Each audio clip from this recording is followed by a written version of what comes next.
una bendición, vosotros lo conocéis, él siempre viene dispuesto y con un corazón, la verdad, bastante presto de bendecir nuestra congregación, así como lo hace en la suya. Es una bendición tenerlo con nosotros, así que si nos permites orar por ti, Hernán. Señor, gracias te damos por la vida de Hernán, gracias por ayudarlo a llegar hasta aquí sano y salvo, Señor, para traernos tu palabra. Ruego, Señor, que nos des a todos los presentes un corazón humilde y presto para escuchar tu palabra, para poder entender lo que tienes para cada uno de nosotros, Señor. Palabras de ánimo, de reprensión, de exhortación, de consuelo. Padre, gracias por hablar a través de él tu preciosa, santa y poderosa palabra. Ruego que lo bendigas y lo ayudes como un instrumento de bendición a nuestras vidas, Señor. Señor, sigue edificando tu iglesia, Señor. Gracias te damos en el nombre de Jesús. Amén. Amén. Gracias, Alejandro.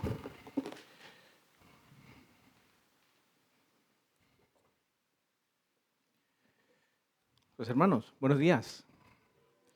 Es de gran gozo para nosotros volver a estar con vosotros aquí hoy, compartiendo la palabra del Señor, pero también es de gran gozo compartir vuestro cumpleaños, vamos a decirlo así, de ya 3 años que estáis aquí, donde el Señor es evidente como os ha estado bendiciendo, como os bendice el día de hoy, como les ha permitido ya estar establecidos en un local, trayendo a su pueblo aquí, bendiciéndoles también con la vida de Alejandro y teniendo un pastor que domingo a domingo les alimenta. Así que es un gozo para nosotros recibir también nuestros saludos de la iglesia de Alameda de Osuna. Y retomando un poco lo que hemos estado considerando, hablando a través de lo que nos han mostrado de las fotos, del testimonio que nos ha dado también Alejandro del comienzo de la iglesia aquí, fijaos, ya son 3 años. ¿Qué tenemos que tener presente? ¿Cuál es nuestra prioridad? ¿Qué debiese ser de lo más importante que debiese tener la iglesia bíblica de Valdemoro para continuar siendo bendecidos por el Señor? Si miramos más adelante, si esperamos celebrar otro año más de la bendición del Señor, ¿qué debemos hacer nosotros? ¿Cuál debe ser nuestra prioridad como hijos de Dios para que el Señor siga bendiciendo este lugar? ¿Cómo podemos asegurar que nuestros pasos sigan por la senda que es agradable delante del Señor? Pues hermanos, la respuesta la tenemos en las Escrituras. Y la respuesta está en la vida del pueblo de Israel. La respuesta sobre lo que debéis y debemos seguir haciendo como pueblo del Señor para seguir recibiendo de su bendición, lo vamos a ver hoy en los labios del pueblo de Israel. Después de vivir quizás una de las épocas más oscuras, más tristes, de desobediencia, de pecado, de rebeldía contra el Señor, pero que van a vivir ahora un avivamiento. El pueblo se vuelve otra vez tras su Dios, quiere consagrarse a su Dios, y hay un momento, hermanos, tan especial en que el pueblo está reunido unánime y a una voz claman lo que es la respuesta para nosotros hoy. Traed el libro. Traigan la palabra del Señor, predíquenos la palabra del Señor. Queremos escuchar la palabra de Dios. Así que, hermanos, esa es la senda que debemos seguir corriendo. Esa es la senda por la cual nosotros debemos seguir caminando, fortaleciendo nuestros pasos en la palabra de Dios.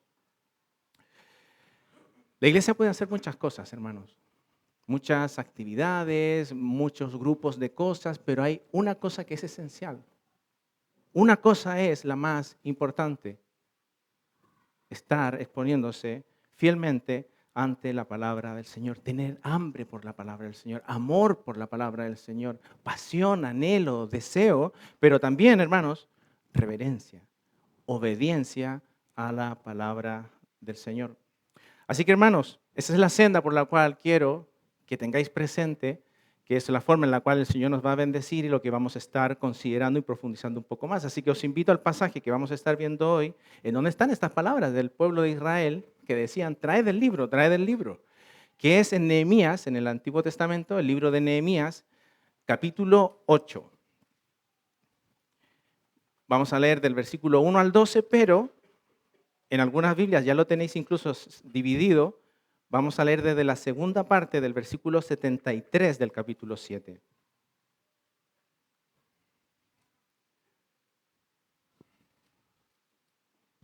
Nehemías, vamos a leer el capítulo 8 del 1 al 12, pero vamos a tomar la última parte del versículo 73 del capítulo 7. En algunas incluso os digo, ya lo tenéis dividido así. Así que dice la palabra del Señor.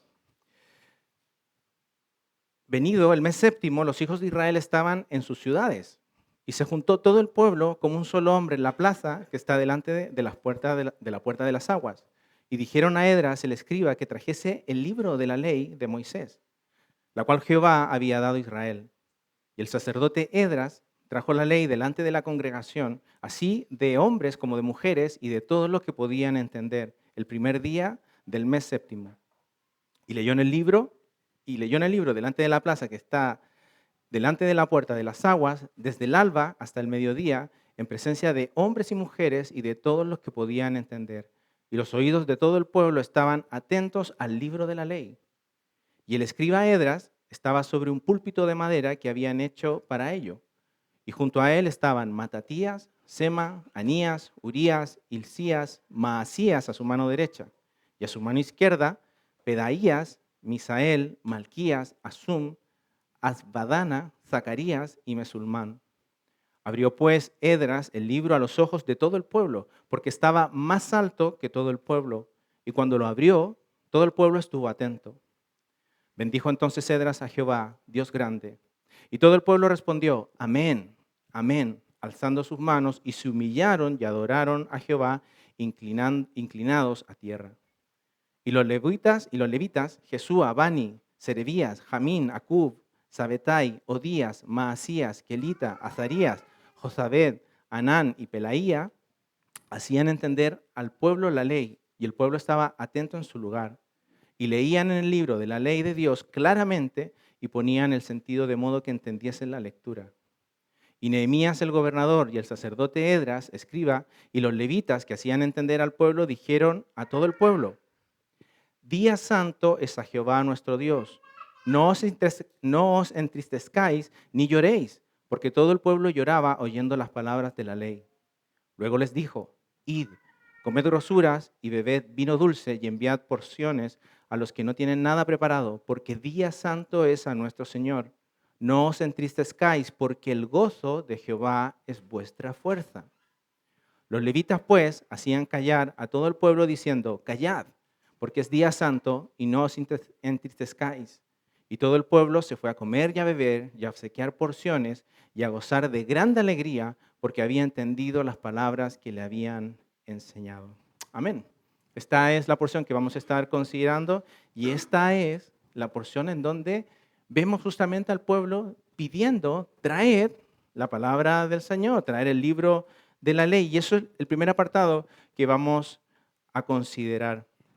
Y para esto, hermanos, para poder entender lo que está ocurriendo, debemos recordar un poco el contexto de cuál es la situación del pueblo de Israel. Para eso debemos volver bastante atrás, al tiempo de David y de Salomón. La única época en que el reino de Israel estuvo unido, las 12 tribus. Después de Salomón, conocemos y sabemos que el reino se va a dividir en dos partes, 10 tribus, la tribu del norte, el reino del norte, perdón, y el reino del sur, donde va a estar principalmente Judá. Sabéis, ¿no?, qué le ocurrió al reino de Israel, esas 10 tribus. Desobedecieron completamente, se desviaron, se alejaron, olvidaron la palabra del Señor, se inventaron un sistema de adoración, hasta que al final cayó el juicio sobre ellos en el 722 a.C. a manos de Asiria, de donde nunca jamás iban a volver. ¿Qué ocurrió con su hermana, el reino del sur, Judá? Prestó atención, escuchó, tomó cuidado. Pues no, hermanos, tristemente siguió en esa misma senda, aunque sí tuvo reyes muy malos, también tuvo reyes buenos, pero tristemente en el 586 va a caer Jerusalén, como ya sabéis, a manos de Babilonia.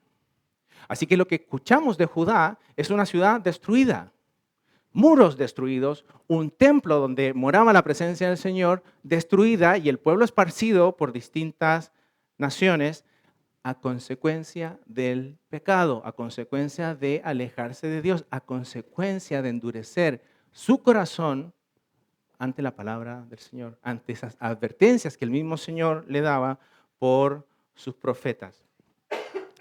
Por la pura gracia del Señor, es que el Señor les dijo que les enviaría 70 años al exilio y al cumplirse los traería de vuelta aquí a Jerusalén. Y es aquí donde ahora nos acercamos un poco más a la época donde estamos viviendo, porque ese regreso se vivió en 3 periodos. Los primeros 2 nos lo relata Esdras, justamente el libro anterior a Nehemías. El primer regreso a través de Zorobabel y luego a través del mismo, de Esdras. ¿Recordáis lo que se reconstruye allí? Principalmente el templo y la adoración en el templo, justamente a manos del sacerdote Esdras. 14 años después de esa época, vendrá el autor del libro que hemos leído, de Nehemías, en donde, si recordáis, seguramente lo más presente que tenemos que nos cuenta Nehemías es la reconstrucción de los muros de la ciudad. Por fin, otra vez, Jerusalén volvía a ser una ciudad protegida, resguardada, en donde se podía vivir dentro seguro. Pero no es lo único que se reconstruye en la época de Nehemías. Se reconstruye la vida espiritual también. Hay algo glorioso, hermanos, de que ahora el pueblo de Dios no es que solo ha vuelto a su casa, por fin he regresado y aquí está mi jardincito y mis cosas, sino que se reconstruye la vida espiritual de la adoración pura, verdadera, al único Dios vivo y verdadero. Y eso nos relata Nehemías en el capítulo 8. Eso es lo que estamos viendo ahora y eso es lo que hemos leído de un pueblo que vivió la desobediencia, que se apartó de la palabra del Señor, que cerró su corazón a las Escrituras, a la palabra de Dios, ahora quiere consagrarse a este gran Dios. Ahora quiere vivir para la gloria y honra a este Dios. Ahora quiere alejarse del mundo, alejarse de la influencia del mundo. ¿Y qué es lo que pide? Traed la ley de Moisés, traed la palabra de Dios, traed las Escrituras.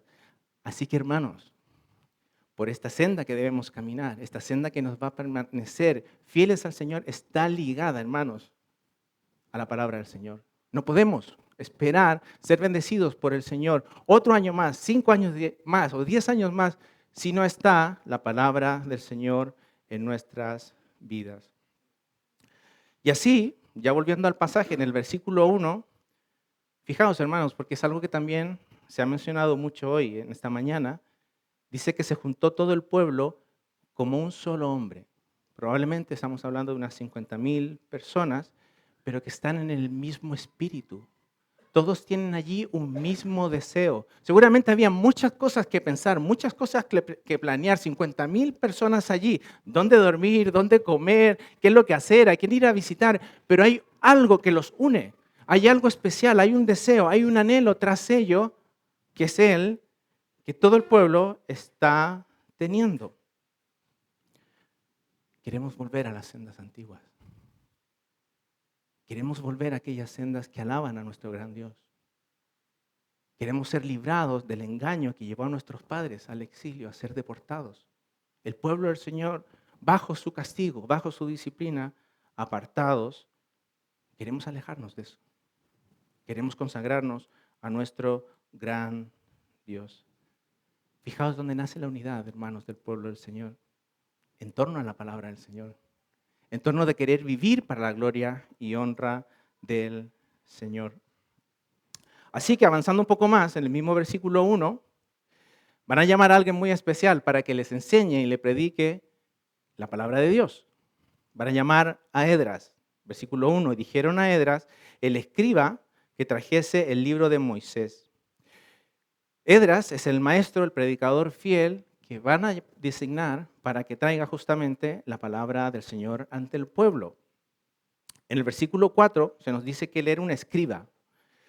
Un escriba era un experto en la palabra del Señor, un estudioso, alguien que profundizaba en la palabra del Señor, alguien que se tomaba en serio la palabra del Señor, que investigaba sobre vivir, sobre lo que Él nos demanda, que era capaz de articular la palabra del Señor, de relacionar completamente la palabra del Señor. Pero luego en el versículo 9 también se nos dice otra característica de él, que era sacerdote. hermanos, fue alguien que desde el inicio de su vida la ha destinado completamente, únicamente y específicamente a la adoración a Dios. Su vida siempre ha estado relacionada con el servicio a Dios, con la oración, la adoración a Dios. Edras no te iba a salir con chistes. Edras no se iba a subir aquí a contarte sus historias personales, sus grandes éxitos y cómo te va a hacer feliz Dios. Él era estudioso de la palabra y predicaba con seriedad, con solemnidad, la palabra del Señor. Pero fijaos en su libro, un poquito antes de Nehemías, el anterior, Edras capítulo 7, se nos dan dos características más, hermanos, que son muy importantes, porque no es solo un deseo de traernos la palabra del Señor, sino que debe ser la persona correcta quien nos debe traer la palabra del Señor. Y aquí nos da, como os digo, en el capítulo 7 de Edras, dos características más del versículo 10, capítulo 7, versículo 10 del libro de Edras. Dice, porque Edras había preparado su corazón para inquirir la ley de Jehová, eso es lo que hemos dicho, es alguien que la estudiaba, alguien que era serio, responsable en ella, pero fijaos lo que dice ahora, para cumplirla y para enseñarla en Israel sus estatutos y decretos. Cumplirla y enseñarla. Edras no es solo un técnico de la palabra del Señor, un mero seminarista, alguien que la ha estudiado mucho, que la sabe mucho, que la conoce mucho, sino que es alguien que es transformado por la palabra del Señor. El pueblo está pidiendo, tráenos la palabra del Señor, tráenos esa palabra que nos va a cambiar, que nos va a sostener, se la piden a un maestro que es ejemplo de aquella transformación poderosa que únicamente puede hacer la palabra de Dios. Edras trabajaba fielmente para exponer de la manera más clara la palabra del Señor, lo que hoy llamaríamos una predicación expositiva. Era un predicador expositivo para asegurarse de que cuando él decía así dice Dios, realmente así decía Dios, pero también es alguien que vive la palabra, que es un ejemplo, que va adelante, que muestra de manera viva y real lo que es la transformación que puede hacer únicamente la palabra del Señor. Fijaos, de hecho, Él es el rostro visible de todos aquellos levitas que se han mencionado en este texto, tanto los que están con Él como los que luego están enseñando, que es lo que hacen. Versículos 7 y 8, dice, y los levitas hacían entender al pueblo la ley, y el pueblo estaba atento en su lugar, y leían el libro de la ley de Dios claramente. ¿Os dais cuenta? El mismo trabajo. Y ponían el sentido de modo que entendiesen la lectura. No manipulaban la palabra del Señor, no malusaban la palabra del Señor, no jugaban con la palabra del Señor, no querían sacar usufructos de la palabra del Señor, no querían hacerse ricos ellos, no querían hacerse una propaganda ellos, sino que predicar fielmente la palabra del Señor, porque es eso lo que el pueblo necesitaba para adorar y alabar a su gran Dios. Y eso es importante para nosotros, hermanos. De hecho, yo recuerdo haber estado aquí cuando a nuestro querido hermano vosotros lo escogisteis como pastor, a Alejandro, y recuerdo que estaba Eddie también esa vez, y que predicó justamente lo que la Biblia dice como requisitos para un pastor, para un anciano. Primera de Timoteo, capítulo 3, los primeros 7 versículos allí, y es exactamente lo que es Esdras. Alguien maduro, alguien que es ejemplo de ese poder transformador de la palabra del Señor, que es fiel, que la respeta, que se somete a ella. En otras palabras, que es un fiel discípulo de Cristo Jesús. Pues hermanos, esos son los otros hombres. Si quiere el Señor seguir levantando a hermanos como Alejandro, maduros, serios, que predican fielmente la palabra, como él dijo al comienzo, lo único que sabíamos una cosa, predicar a Cristo, predicar el Evangelio, predicar la cruz, para vivir para la gloria y honra. Pues quiera el Señor darle sabiduría también a vosotros y que el Señor os levante también aquí, hermanos, como Edras. ¿Por qué este cuidado? ¿Por qué ponernos este detalle? Porque no hay nada más que pueda sostener al pueblo del Señor. No existe otro libro, no existen otras enseñanzas que puedan mantener al pueblo del Señor para darle gloria, honra, alabanza, para obedecerle a Él. No hay otra fuente de la cual beber sino la palabra del Señor. ¿Qué necesita entonces la Iglesia Bíblica de Valdemoro para mantenerse fiel, para continuar en una senda agradable delante del Señor? Pues no desligarse nunca de la palabra del Señor. Domingo tras domingo, seguir animando a vuestro pastor. Traednos las Escrituras, traednos la palabra del Señor, domingo tras domingo. Así que, hermanos, ese es el primer punto que quería que pudieseis considerar en cuanto a este deseo del pueblo de traer la palabra del Señor. Permitidme ahora, en el segundo apartado, ¿por qué darle tanto valor a la palabra del Señor? ¿Qué es lo que tiene de especial la palabra del Señor que solo centrarse en ella? Pues en el versículo 1 hay otro detalle que se nos vuelve a mencionar allí, que cita la palabra del Señor como el libro de la ley de Moisés. Se está haciendo referencia a lo menos a los primeros 5 libros, al Pentateuco que nosotros tenemos en las Escrituras. Puede estar considerando algún otro libro ya en esa época. Para nosotros, por extensión, los 66 libros que tenemos aquí en la palabra de Dios. Pero fijaos lo que dice en el versículo 1. La cual Jehová había dado a Israel. Él dio su palabra, Él dio un regalo a su pueblo. Dios dio un obsequio a cada uno de sus hijos. ¿Sabéis cuál es? Su palabra. La dio como un regalo para cada uno de sus hijos. Es su voz, pero la dio también como un obsequio. Fijaos, hermanos, qué importante esto. Porque tristemente a veces nosotros miramos la Biblia, es que hay que leer de verdad este libro una vez al año. ¿De verdad tengo que invertir tiempo en esto? ¿Quién puede leerlo? Es un libro tan antiguo, es algo que no refleja al hombre moderno de hoy. Nosotros mismos, despreciando la palabra del Señor, cuando Él nos la dio como un regalo.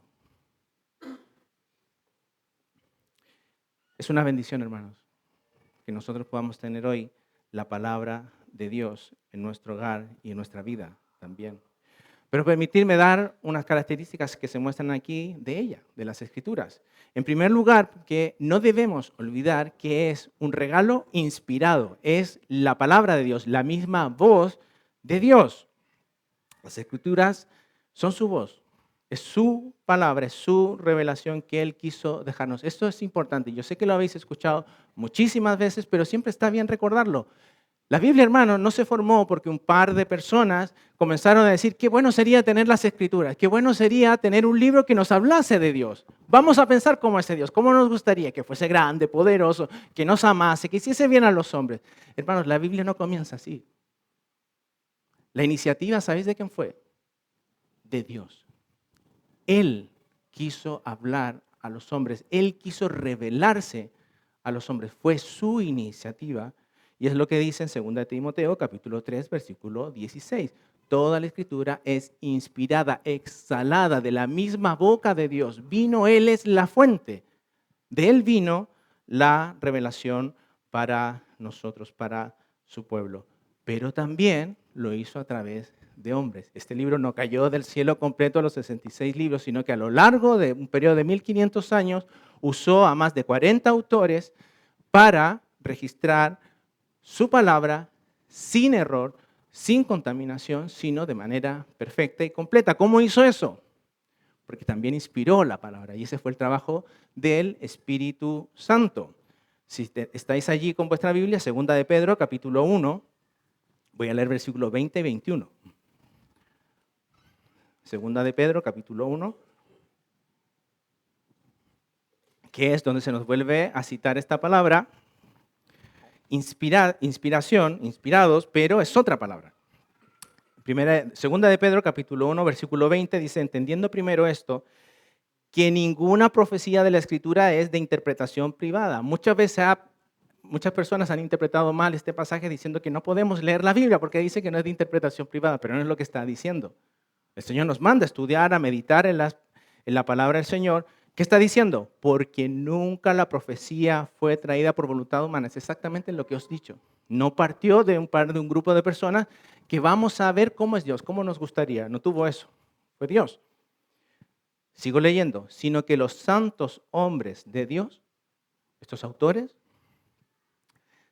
hablaron siendo inspirados por el Espíritu Santo. Y la palabra es distinta. No es la de Timoteo que era exhalado de la misma boca. Esta es una palabra que fueron llevados. Es como si lo sentásemos en una carretilla y llevamos a alguien. Esa es la idea de esta palabra. El Espíritu Santo fue el que supervisó, que cuidó, que guardó a estos hombres usando su personalidad en el tiempo en el que estaban, que registrasen exactamente lo que Dios quería que quedase registrado para nosotros. Eso es lo que estamos hablando, hermanos, que cuando nosotros nos acercamos a su palabra, tenemos el único libro que ha sido originado en Dios y resguardado por Él, que es la palabra segura, confiable, que nunca jamás nosotros debemos dudar ni cuestionar, ni nosotros querer ser los jueces de ella, qué es lo que me gusta o no, qué es lo que me viene bien o no, sino que es la palabra del Señor a la cual nosotros nos sometemos confiadamente, de manera segura, porque es su palabra confiable, infalible, inerrante, soberana, suficiente para nosotros. Hermanos, no hay otra fuente donde beber. No hay otra fuente donde pueda ir un creyente para permanecer fiel y vivir para la gloria y honra del Señor que no sea en las Escrituras, en su palabra. Pero eso es un aspecto. Otro aspecto, y también de manera muy breve, hermanos, que no podemos olvidar, es que este libro tiene autoridad sobre nosotros. Nosotros no somos los que vamos a la Biblia y la cuestionamos. Nosotros no tenemos una tradición que ponemos a la par con las Escrituras, sino que ella es la que tiene autoridad sobre nosotros, sobre nuestra vida, sobre lo que vivo, sobre cómo me comporto. La Biblia tiene autoridad sobre nuestros matrimonios, tiene autoridad sobre nuestra paternidad. La Biblia tiene autoridad sobre con quién me voy a casar. La Biblia tiene autoridad en mi vida por cómo vivo en mi trabajo, cómo conduzco en la carretera. Esa es la autoridad de la palabra del Señor sobre nosotros. Y es muy bonita la forma en que se muestra, que se ejemplifica la autoridad de las Escrituras para el pueblo del Señor. Y está aquí en este texto también, Nehemías, capítulo 8. Fijaos lo que dice en el versículo 4. Volvemos a Nehemías 8, versículo 4. Dice, y el escriba Esdras, ¿veis dónde estaba? Igual que yo hoy, aquí en un púlpito. Dice, estaba sobre un púlpito de madera que habían hecho para ello. ¿Alguna vez os hiciste esa pregunta? ¿Por qué se predica siempre detrás de un púlpito? Bueno, porque la Biblia lo manda, porque la Biblia lo dice. Pero sin duda es algo que se está mostrando, se nos está ejemplificando para nosotros de que sobre todo el pueblo, había algo que gobernaba sobre él, que era soberano sobre él, que tenía autoridad sobre todos aquellos que estaban allí, que eran las Escrituras. Era lo que el pueblo prestaba atención, era lo que el pueblo escuchaba, pero también en obediencia, en sometimiento ante las Escrituras. La Biblia es la máxima autoridad, y eso es lo que quería reflejar en este hecho de Esdras y en un púlpito, de que ella gobierna sobre mí, de que no es al revés. Lo que el Señor manda, lo que el Señor dice, lo que el Señor ordena, es para mí amén. Sí y amén. La Biblia es la regla de fe y conducta para mi vida. La Biblia es la centralidad de todo.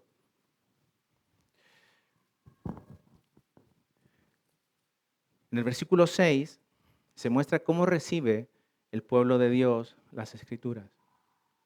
Cómo este pueblo que quiere adorar al Señor, que quiere dejar atrás esa época de desobediencia, de rebeldía, cómo recibe la palabra del Señor, cómo muestra justamente que ella es la que tiene autoridad sobre mí. No con críticas, no cuestionándola, que esto lo he predicado porque saben algo de mi vida. Versículo 6. Bendijo entonces Esdras a Jehová, Dios grande, y todo el pueblo respondió, amén, amén, alzando sus manos, y se humillaron y adoraron a Jehová, inclinados a tierra.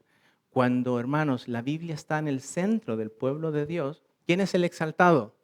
Dios. ¿Quién es el alabado? Dios. ¿A quién se le da gloria y honra? A Dios. ¿Y quién es el humillado? ¿Quién es el que vive en humildad? El hombre, su pueblo, que vive en dependencia ahora de Dios. Fijaos, hermanos, recordad el contexto. Un pueblo que ignoraba la palabra del Señor. Un pueblo que se endureció, que engrosó sus oídos, que no quería escuchar a los profetas. Y ahora ven la palabra del Señor y dicen, amén, Amén. Lo que el Señor nos mande, como el Señor nos manda a vivir, yo no lo voy a cuestionar, yo no voy a castigar, yo no voy a hacer oídos sordos. Ya no vamos a desobedecer abiertamente. Sabiendo lo que el Señor dice, no nos vamos a rebelar porque es su palabra y tiene autoridad sobre mí.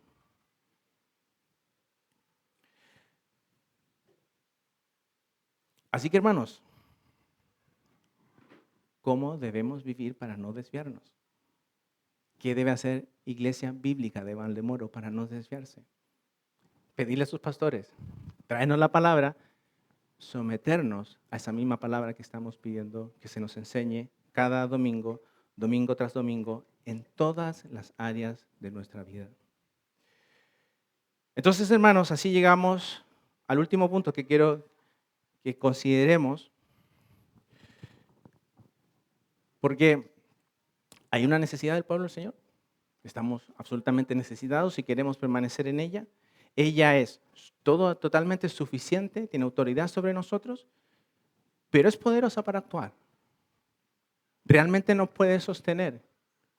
Hermanos míos, la Biblia tiene realmente la capacidad para transformarnos, de dejar de ser ese pueblo que se va tras los ídolos, que va tras el mundo, que va tras de su filosofía. ¿Realmente la Biblia es capaz de transformarnos? ¿Es suficiente este libro? ¿Tenemos que pedir prestado a la psicología? ¿Tenemos que pedir prestado a la autoayuda? ¿Tenemos que escuchar a estos youtubers de moda para realmente poder ser transformados? ¿O la palabra es absolutamente suficiente para transformarnos? Pues, sin duda, hermanos, que nos basta la palabra del Señor, y eso es lo que vamos a ver en nuestro último punto. Pero antes de ver ello, permíteme mostrar un par de cosas que son muy interesantes. Versículo 3. El pueblo había venido a escuchar la palabra del Señor, ¿recordáis? Tráenos el libro, tráenos el libro. Pues dice que estuvieron escuchando desde el alba hasta el mediodía. En nuestro lenguaje, eso quiere decir que fueron entre 4 a 6 horas que estuvieron escuchando la palabra del Señor. Se ve que en esa época, hermanos, ningún iluminado de turno había llegado diciendo, es que a los 40 minutos el hombre se desconcentra, es incapaz de permanecer 41 minutos. No es posible. Si tú vas al cine a los 41 minutos se quedan vacíos. Si ves un partido de fútbol, a los 41 minutos la gente se va porque no puede mantener su concentración. De 4 a 6 horas escuchando la palabra del Señor. Y no quiere decir que haya un tiempo exacto en el cual esta sea la mejor predicación. Estamos hablando de la disposición del corazón de este pueblo. Es el día del Señor. Es cuando se congrega el pueblo de Dios. Es cuando el Dios de esta gran creación que hemos cantado, que hizo los cielos, la tierra, es sobre ella, es su creación, mora de manera especial en medio de su pueblo. Entonces, ¿cómo voy a tener yo un plan B? ¿Cómo voy a estar yo viniendo a la casa del Señor, a alabar al Señor, a cantar himnos, a escuchar su palabra, pensando en que media hora llega la visita? Pensando en que tengo que ir a cocinar, en que tengo que ir a comprar, en que no sé qué cosa, qué compromiso, qué actividad deportiva. Sino que es el día del Señor. Yo no tengo apuro. No es prisa porque mi prioridad es vivir para el Señor, deleitarme en Él, gozarme en Él, gozarme en donde Él mora junto a su pueblo. Y otro detalle más, hermanos. Versículos 2 y 3 repite quiénes eran los que estaban escuchando la palabra del Señor. Dice, así de hombres como de mujeres y de todos los que podían entender. Fijaos, hombres, mujeres, eso lo entendemos bien. ¿Y quiénes son todos los que podían entender, hermanos? Jovencitos, niños, pequeñitos. Yo tengo 3 pequeñitos, 3 muchachitos hermosos. El menor tiene 3 años y yo sé que él ya entiende mucho. Esos niños, cuando aún no habían tablet para entretenerlos, cuando aún no habían libritos para colorear, ¿en dónde estaban, hermanos? Entre 4 a 6 horas. ¿Dónde estaban, hermanos? Escuchando la palabra de Dios. siendo expuestos a la palabra del Señor. Y permíteme hacer este paréntesis aquí. Es una tragedia, hermanos, pensar que la escuelita bíblica es el lugar, es una guardería en donde yo envío a mi hijo para poder estar tranquilo en el culto. Así nadie me molesta, así puedo cantar tranquilo, así puedo escuchar tranquilo, o así nadie me está mirando porque no puedo controlar a mis hijos, no sé qué hago. Lo envío a una guardería. Eso es antibíblico. Si tenéis una escuelita dominical para niños y vuestros hijos están allí, preguntadles, hijo mío, ¿qué escuchaste allí? Hijo mío, ¿qué te enseñaron allí? Hijo mío, ¿qué palabra del Señor fuiste expuesto? ¿Qué aprendiste del Señor? ¿Qué aprendiste de este bendito y glorioso Salvador? ¿Qué aprendiste de lo que te puede librar de este mundo?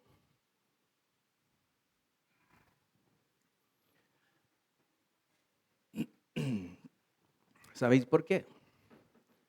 Porque la palabra del Señor es lo único que puede transformar nuestras vidas. Es lo único que tiene poder para transformar nuestras vidas.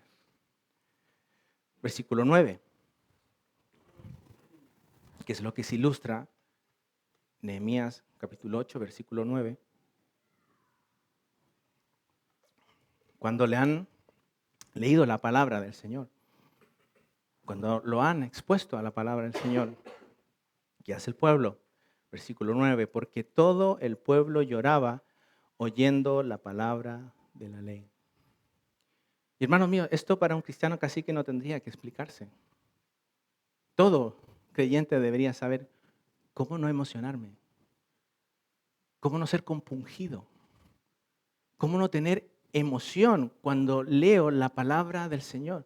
Recién lo hemos cantado, cuando vemos su grandeza, cuando vemos esta gran creación y que Él la creó únicamente al sonido de su voz, así de grande, así de poderoso, pero así de sabio. ¿Cómo no sorprendernos? ¿Cómo no emocionarnos? ¿Cómo cantar de manera indiferente?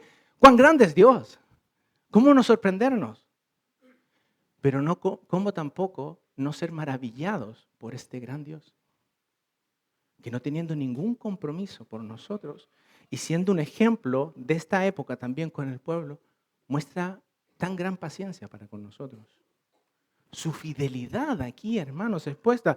El Señor iba a disciplinarnos a los 70 años, por su pura gracia, dijo que los traería de vuelta y iba a restituirlos.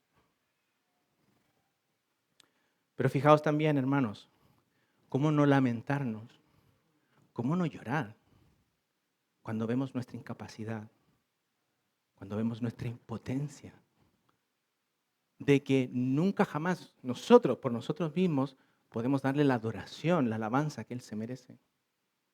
Pensad en esta semana, hermanos. No vayáis más lejos. Pensad en esta semana. Mirad cómo fue vuestro amor hacia el Señor. Mirad cómo fue vuestra fidelidad al Señor. Mirad cuántas veces os fuisteis arrastrados por el pecado, sabiendo que eso era pecado. Mirad nuestra continua falta de lealtad. Mirad nuestras continuas traiciones al Dios de la gloria. ¿Cómo no llorar, hermanos, cuando vemos las desgracias del pecado en nuestras vidas? Que muchas veces han venido por nosotros mismos. ¿Cómo no llorar como hacía el pueblo cuando vemos esas circunstancias? Pero ¿sabéis qué? Este es un lloro distinto a lo del mundo. Este no es un lloro mundano de que me han pillado, se ha visto mi pecado, que soy una mala persona, que tenía una careta y ya no la puedo tener. No es ese llanto, hermanos. Es un llanto que lleva a esperanza. Es un llanto que lleva al consuelo. En 2 Corintios capítulo 7, versículo 6, dice, porque la tristeza, que es según Dios, produce arrepentimiento para salvación, de que no hay que arrepentirse de esa condición. ¿Os fijáis? Hay momento para llorar por nuestra condición, por nuestra situación, por nuestras circunstancias ante este Dios de gloria, pero fijaos, hermanos, hemos leído este texto y a pesar de ello, nunca escuchamos que la ira de Dios está sobre este pueblo. Que el enfado, la promesa de apartar a Dios a este pueblo está sobre ellos. No escuchamos eso. ¿Qué hemos escuchado? Versículo 10. Nehemías capítulo 8, versículo 10. Día santo es a nuestro Señor. No os entristezcáis.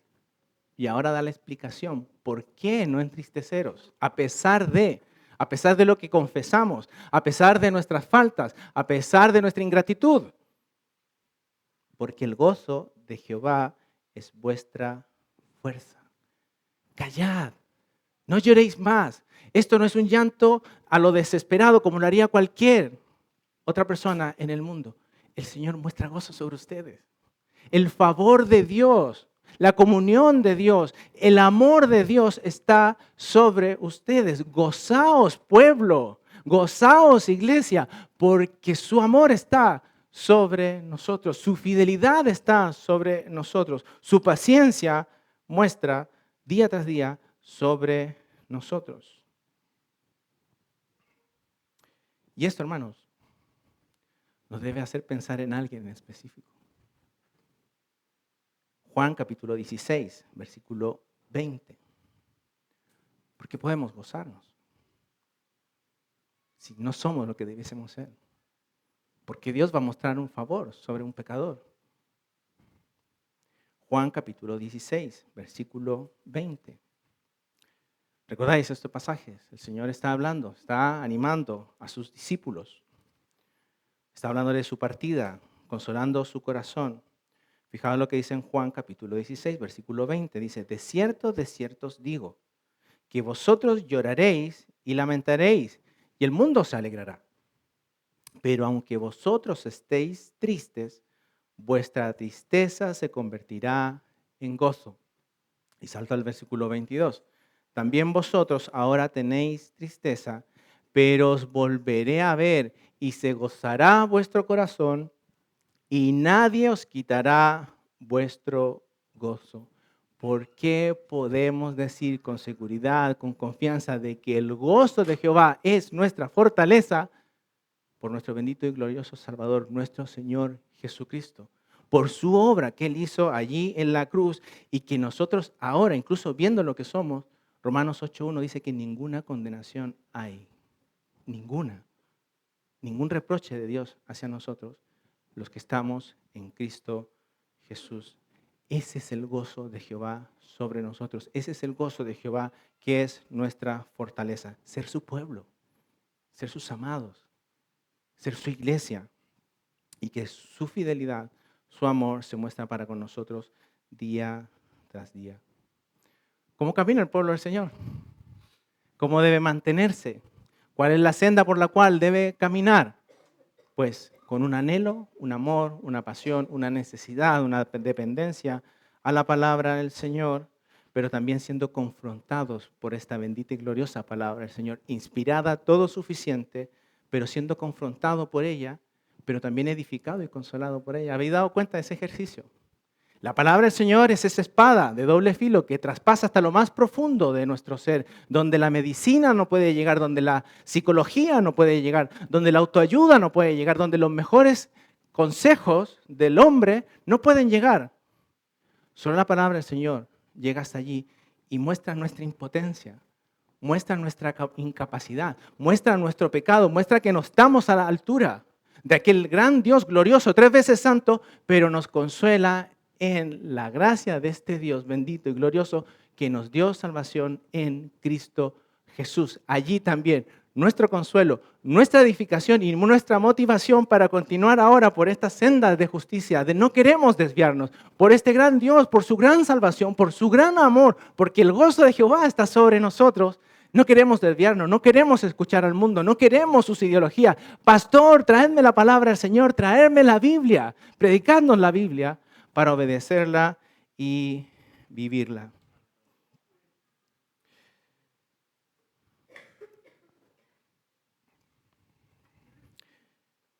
Fijaos la imagen hermosa que tenemos del pueblo del Señor que vive.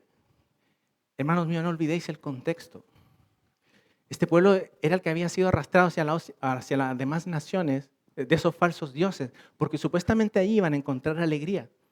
Por eso se iban, por eso pecamos, porque supuestamente vamos a encontrar más gozo del que el Señor nos promete en su palabra. Vamos a encontrar más diversión, vamos a ser más libres, vamos a ser más modernos, vamos a ser más desarrollados. Y se va y solo encuentra desgracia. Pero fijaos ahora la imagen que se nos muestra de este pueblo que se consagra al Señor, que ama la santidad, que no quiere escuchar al mundo. Fijaos la imagen que se nos muestra aquí en el versículo 12 de Nehemías capítulo 8, versículo 12. Y todo el pueblo se fue a comer y a beber. Eso es fiesta, eso es celebración, eso es gozo, eso es alegría, eso es dicha, eso es contentamiento, eso es plenitud, eso es deleite. Y a obsequiar porciones y a gozar de grande alegría porque habían entendido las palabras que les habían enseñado. ¿Veis la imagen de un pueblo gozoso? ¿Veis la imagen de un pueblo alegre? Aquí no hay un pueblo oprimido, que otra vez esto de la santidad, que nos vamos a quitar la diversión, que somos un pueblo aburrido, que lo único que sabemos es estar aquí en la mañana sin hacer nada. Deberíamos estar en los parques, deberíamos estar haciendo natación, deberíamos estar divirtiéndonos en cualquier otro lugar, pero menos aquí. Pero fijaos, hermanos, lo que hace el Señor, lo que hace es su palabra. Es un pueblo lleno de gozo, de alegría, de deleite, de poder disfrutar de comunión con el único Dios vivo y verdadero. Pero habéis visto un detalle más, que es un pueblo generoso, que comparte, que celebra los unos con los otros. Pero aquí hay un principio importante para nosotros también, hermanos. Muchas veces nosotros que queremos generar unidad a base de actividades, a base de reuniones. Vamos a reunir a tales. La unidad comienza con un pueblo que ama al Señor. Por eso es tan importante la predicación de la palabra del Señor. Mirar cuán buen Salvador, cuán gran Salvador, amar a este buen Salvador. Y eso es lo que produce unidad.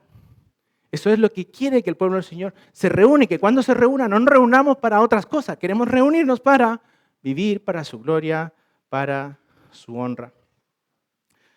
Así que hermanos, fijaos qué contraste. Fijaos qué dos pueblos distintos. ¿Cuál fue la diferencia? Que el pueblo ahora clamaba por la palabra del Señor y que entendía que era la bendita, gloriosa palabra del Señor, todopoderosa y suficiente para nosotros, y que gustosamente se sometía a sus mandatos y a sus preceptos para vivir para la gloria y honra de Dios. Pues quiera el Señor, queridísimos hermanos, que en 3 años más, en 5 años más, en 10 años más, esta iglesia bíblica de Valdemoro puedan seguir diciendo a su pastor, y quiera el Señor que también a más pastores, traednos la palabra del Señor. Queremos escuchar la palabra del Señor. Queremos obedecer la palabra del Señor. Vamos a orar.